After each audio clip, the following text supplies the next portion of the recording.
చతుర్వేద భక్తులు నావల్పాకం శ్రీ వాసుదేవాచార్య స్వామి షష్ఠబ్ద పూర్తి మహోత్సవం అనేది నావల్పాకం అనే దివ్యక్షేత్రంలో అంగరంగ వైభవంగా జరిగినది.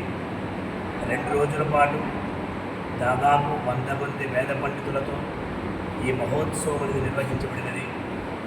యజుర్వేద పండితులైనటువంటి పలువురు విద్వాంసులు ఇందులో పాల్గొన్నారు.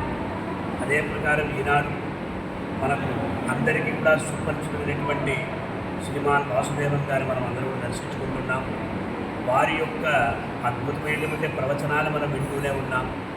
అలాగే ప్రవచనంతో పాటు ఆ లేఖనంలో కూడా మీరు సిద్ధహస్తులు శ్రీభాష్యానికి అద్భుతమైనటువంటి కమడ వ్యాఖ్యానాన్ని అందించారు.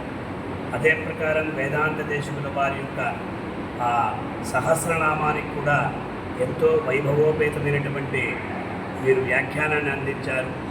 ఈనాటికి చాలామంది కాలక్షేపాలు చెప్తూ అదే ప్రకారం నిరంతరం మన శ్రీవైష్ణవ సంప్రదాయం యొక్క విశేషాలంతటినీ కూడా ప్రచారం చేస్తూ వెలుగొందుతున్నటువంటి శ్రీమాన్ చతుర్వేద నావల్పాకం శ్రీ వాసుదేవాచార్య స్వామి వారి యొక్క పాదార విందమైన నమస్కారాన్ని తెలియజేసుకుంటూ నిర్వహిస్తూ ఉన్నాము.